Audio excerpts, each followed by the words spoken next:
এই দেখ কি দিয়ে ভাত খাচ্ছি, দেখ বুঝতে পারছিস? গাজর আলু চচ্চড়ি।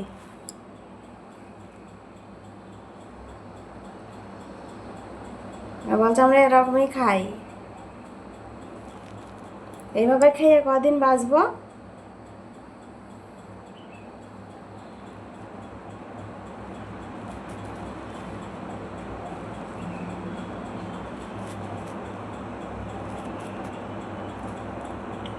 তার কোনো মশলাপাতি কিচ্ছু না, শুধু নুন আর একটু হলুদ আর তেল, আর কিচ্ছু না।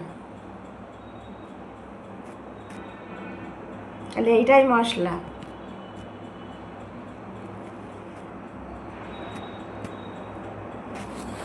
এতে ভাত, ভাত যা হয় হোক, তরকারিটা আগে দেখ। তাহলে এইভাবে কদিন খেয়ে থাকা যাবে?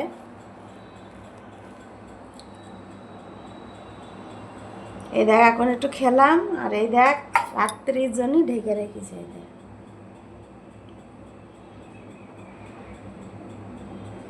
দেখেছিস? এইটুকুনি রাত্রি আর এইটা এখন।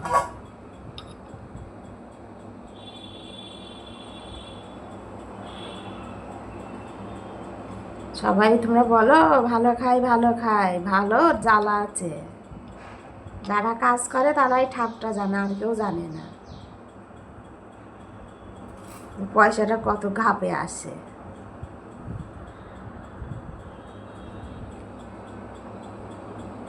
সকালে খালি 1 কাপ চা খেয়েছি, আর কিচ্ছু না। আর এখন এই ভাতটুক, মনে হয় না সব ভাত খাওয়া হবে।